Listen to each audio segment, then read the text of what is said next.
Welcome to Solo Progression, the series where I play through Dungeon Defenders 1 Redux with the goal of beating the crystalline dimension on the hardest difficulty, as well as completing all the achievements. Hey everybody, and welcome back to my Dungeon Defenders 1 Redux series Solo Progression. Hopefully you had a good holiday, and let's get right back into it. We'll be starting off on Throne Room, Nightmare Hardcore, Mixed Mode Survival. That's a mouthful. Now, in all my time playing Dungeon Defenders 1, I've probably spent most of it on Throne Room Nightmare Hardcore Survival, just because it's probably just one of the easiest maps to set up and just kind of fun to play for me. There is a pretty decent chance of getting Transcendent pieces on this map, much higher than on Magus Quarters, which we did earlier.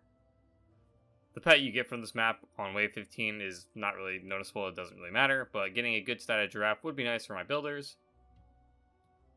Similar to how we ran this map on just Nightmare Hardcore campaign mode, is we have the buff beams and aura stacks to cover each of the lane. Keep in mind we need to make sure our aura stacks are buff beams, otherwise we will not be hitting all the lanes, which doesn't really matter since they'll go to the middle anyway, but it's nice to have, just to slow down their onslaught. One of the things I noticed is that the west side of the map ended up getting more ogres, so I was playing as Leon and made sure I stayed on that side a bit more.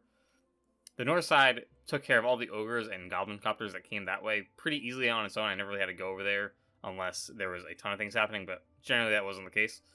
The east side, though, sometimes we need a bit of help with the later rounds with the ogres, just because there's 2 or 3 ogres there and they just need a little bit of extra help. You'll see in each wave I have mage minions as well as orc minions. This makes for a good nightmare combo because of the buff stats and the buff health for these minions, but also because the orcs are pretty good at tanking, as well as once they are tanking some damage, the mages can heal them right back up. Though they have to make sure that they are close enough so that the mages can heal the orcs, otherwise this is pointless. Again, at the end of each round, I am looking for gear, but I tend to overlook things in the early rounds since we'll likely get better gear in the later rounds. And some of the hopes I had for this map was just getting more Transcendent pieces, which is what I do end up getting. I got a few Transcendent weapons, more weapons than I got armor, and I was able to upgrade both Death's weapons and Silas's weapon. The main stat I was really looking for Death and Silas, on their weapons at least, was tower damage, and that is because it's just such a priority at this stage, because they don't really need the extra attack speed, don't really need the extra range, but having more damage is always going to be useful. Silas definitely needs more attack speed, but we'll get there. I also found some armor pieces for Leon that I upgraded the resistances on first, but were way better than what his current armor setup was, at least for his towers, and this really buffed his stats up because I think he was around the 500-600 tower damage, and he gets buffed up to about 1100 or so by the end of the episode. So these armor set is going to be really useful for just being able to take damage and be able to do more damage with the auras, as well as I think increased our hero boost just a little bit, which is always useful because he's boosting the Seahorse. The Seahorse does a ton of damage on Nightmare in comparatively to Insane Mode. So this is going to be a huge upgrade for him. That said, let's get into the end of this. And I figured it might be best if I show off the final wave of Throne Room Nightmare Hardcore Mixed Mode Survival. I can't get over how much of a mouthful that is. Anyways, this way, I might do this for every time I do Survival, to show off the final wave, since it kind of shows you what my setup was and basically what I did during the wave, since I still have to do it on this final wave. You can see I am playing as Leon. I'm going back and forth to basically going to wherever the ogres were. I would alternate between using Tower Boost and Hero Boost. If there was a lot of ogres, I would just use Hero Boost and cut them down. Otherwise, I would just have Tower Boost on and heal up my auras and help out the tower, just basically kill whatever's in its path. Also, during all this, I was making sure to upgrade my Seahorse's damage a lot. Basically, the mana I got at the end of each round, I was just dumping right into the Seahorse. Got a couple levels, I think around like 50 or 60 levels, and I put it all into the Seahorse's damage. And now this basically makes Leon, well, I should say Leon's pet, a killing machine, especially with Hero Boost. That is one of the things I kind of do find ridiculous about Nightmare Hardcore, is that your pets do more damage than your actual character. But it does work out in our favor because we have the Hero Boost Monk to boost our pet. But if you're playing as a different character, you wouldn't have the Hero Boost, so you just have to rely on your pet as well as some damage from yourself. Like, it's not that your damage is bad, it just doesn't even compare to the amount of damage that your pet will be doing. But overall, I would say the Throne Room is a pretty good experience to do. We were able to get good gear upgrades on pretty much everybody, and we're looking at over 2,000 plus tower damage on Death and Silas, while our Summoner Keel is pretty close. But yeah, that's some really good gear upgrades. This is going to really help us to do harder maps and be able to press even further and get even better gear for all my characters. So I am really proud of being able to have this Transcendent pieces and just have this all these stats buffed into my characters and just be able to push through the end game content of this game.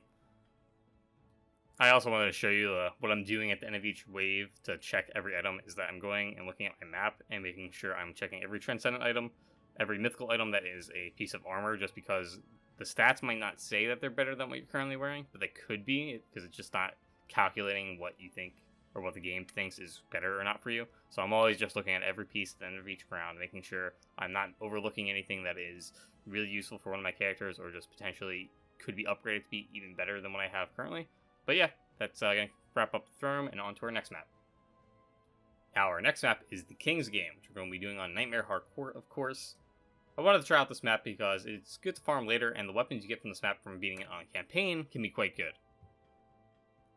Now, this is one of the maps, and you'll see this a lot with some of the harder maps, is that there's pretty much too many choke points to cover all at once. So instead of covering the choke points, we just get really protective of our crystal and make sure everything is going right to our crystal, and that'll be our choke points. So essentially, we are condensing it all to 4 choke points, which it's not really a choke point, it's just kind of like they have to go there, but it just works out that way. But there's not really much room to work with. And if you had bigger auras, you can get away with using only 2 aura stacks, but I ended up using 4 just to make sure I had no issues. Now, at each crystal, there is basically 2 floors to this map. I had a line of buff beams, which had fireball towers, magic mystical towers, archers, spiders, and mages. And since this is sort of just a test run, I can sort of just place the towers down without much thought. That said, once we get past the first few rounds, I figured we'd probably beat this, and we end up beating this map. But I'll show you the process of going through this map. It is quite difficult. So for each of the lanes, I made sure wherever the ogres were coming, I would have a physical beam there as well, just to buy us some time in case I wasn't right there, and this way they aren't attacking our damaging towers, rather they're just attacking these physical buff beams, or physical beams, I should say. This came in clutch a few times. I think one of them actually ended up dying, so I had to basically babysit one of the lanes, which wasn't too big of a deal. Since the physical beam was placed outside the auras, it was just taking more damage than it should, so I essentially had to stay up there anyway, and the fact that I went down doesn't matter too much, but I did have to be careful in case an ogre slipped by and just attacked my crystal and one-shot it, which was not going to be fun if that had happened. So I was basically sitting on the top floor, camping that, and make sure I can deal with those, as well as the goblin copters and the ogres that come from that as well. And one thing to note on the King's Game is that there are these panels, like these chest tiles, I should say, that you can step on, and it will give you buffs or some sort of convenient thing. They can give you increased EU, which is pretty good. That's one that you want to look for more on survival. It didn't really matter for me on this map. I didn't make use of it. But it also gives you more MU as well. There is one that upgrades all your towers to 3 stars, which is really good to get, but I think you only get it once per game. I could be wrong on that. But the idea is you want to have all your towers placed, and you want to look for that so you don't have to waste time upgrading. But it doesn't really matter if you're high enough level, because you can just upgrade everything easily anyway, especially if you're using like a Jester plus a Jin. Or Genie, I should say. But this is really useful if you are getting it really early into the game, and you just stop and kind of just AFK for the rest, or just play as a character like Leon, where you can just go around and make sure everything is healed with tower boost, or being able to do hero boost and killing off whatever enemies are standing in the way. It is truly insane, though, how useful tower boost and hero boost are. For how much benefit they give for how little investment I've put into them. I've probably put in like maybe 100 levels into both of them combined, which is like nothing. And I have less than 200 tower boost and less than 500 hero boost, and I'm still putting up absurd numbers with Leon. And that's kind of just the strength of the monk. I think the monk is probably one of the best classes in the game, just because of the fact that they can buff other towers so easily. And that's why Series EV is another really good one, because they can also buff with their buff beams. And you combine the two and you get these super high amount of damage. Anyways, after that little tangent, we beat the level, and at some point, I want to make sure we can buff our towers even more by getting Huntress and Apprentice cards to really buff my towers to insane levels. The weapons we got on this map weren't good, so on to the next level. I wanted to try something new here. This is a Redux only, I guess modification is the best way to call it. Is called Ruthless mode instead of Hardcore. Essentially, it is like Hardcore, except they have a couple of modifiers that are changed for the enemies. The enemies have increased health. The regular enemies have 9 times their regular health, and the special enemies have 1.85 times the regular health. This is combated by the fact that there is a reduced mob count. They're also a bit slower, so it makes them a bit easier to deal with, but they do have a lot of health. And I noticed that the Goblin Copters had like an absurd amount of health. I think they had like 1.8 million on the first wave I saw them, which is insane. Which means I think they might be considered a regular enemy instead of a special enemy, which is kind of weird. But Regardless, those are difficult to deal with, but I was still able to beat this map. You also get a little bit better of loot. I think it is a 1.55 times multiplier instead of 1.45 like hardcore is, which is almost 10%. I think it's like 70% better loot, which definitely will be better in a harder map, but Magus Quarters isn't very difficult, especially on just campaign mode. And while you do get a bit of better loot, you probably need pretty good stats to be able to make this work. So I probably won't be doing this mode on the harder maps, and we'll go back to it sometime further down into the series. But for now, it is not bad to just figure out what our options are and what we could be doing, and just testing out, hey, like, you know what, this wasn't going to work, or this could work, but it's just not going to be worth the effort, sort of thing. So we will revisit Ruthless mode later in the series, and I'll finish out this little clip here of me beating Magus Quarters. Nothing too interesting, pretty much the same. Enemies are tankier. I put down physical buff beams, or physical beams. I keep calling them physical buff beams, but just bear with it, please. I put the physical beams in each lane to make sure I can buy some time, as well as playing as Leon and making sure I do enough damage to everything, which Leon does because Leon is a beast. He has the hero boost, and he has the Seahorse, and nothing can get in his path, and if they do, they will die. And that is fantastic. That's what I like about Leon the most. He kills his enemies that are in his way. Perfect. And now onto the final lap we'll be doing for this episode. We're going to go back to Moraggo Desert Town Nightmare Hardcore. Now, if I was playing this in the order I should be playing it, I would be doing the Mistletoe Forest. But I had a feeling I wouldn't be able to beat that boss, or at least not very easily. And I knew I could definitely beat the King of the Genies, or at least I wanted to try the King of the Genies, because I think the King of the Genies is the easiest boss. So I was like, alright, well, I'll go back to Moraggo and take care of this. Now, I wanted to have Survival opened on one of the Lost Shards maps, just because we can get potentially better drops. I also want to compare this to the King's Game Survival mode that we can be doing. We'll probably be doing those in the next episode, have those two, and just kind of compare which one is better. Now, the pet on Moraggo isn't very good. It's just a donkey, which I believe weakens the enemies, but it doesn't work on bosses, so the enemies that you need weakened are like ogres, maybe, which you don't really need them weakened. So, not really good in terms of what it does, but it can have some pretty good stats for my builders, and as well as getting a giraffe on this map would be nice. Now, the setup is fairly similar to what I did on Insane Mode, except now I have to account for the Goblin Copter spawn on the east. I essentially set up a archer wall with a buff beam, and they were able to deal with the Goblin Copters as they came in. I had to make sure this was upgraded, otherwise they would not do enough damage before the Goblin Copter just dropped the Goblin off right on top of them, which would be very bad. But I basically had all of them at 3 stars, had them buff beam 2 3 stars, and they were able to take care of the Goblin Copters that were coming in. This is one of the things I am worried for on Nightmare Hardcore Survival on this map. This is because I don't think the archers will be able to scale high enough to be able to always deal with the Goblin Copters. So I might have to set back some of my defenses just so I can place down a better choke point that also accounts for the Goblin Archers, or Goblin Copters I should say, that are coming in. And like always, in preparation for the boss of this map, I set up a healing aura as well as a daily striker tower for the boss, both buff beams of course. This is in case if Leon died, I'd still be able to fight the boss with my other characters like I did on my Insane run. I was hoping I didn't have to do that, but it is there just in case I had to fight it the old-fashioned way. It's not even old-fashioned, it's a shitty way. It's bad, I don't like it. So now, round 2 against the King of the Genies. This time, I'm hoping to get a knockout this round. The first round, I believe he was able to beat Leon a little too easily, so hopefully Leon can actually put up a fight. And it does go much better this time compared to the first time. And it's not like I wasn't doing damage the first time I fought him, it's just that Leon can live, which is more important than doing damage, because if you aren't alive, you do not do damage.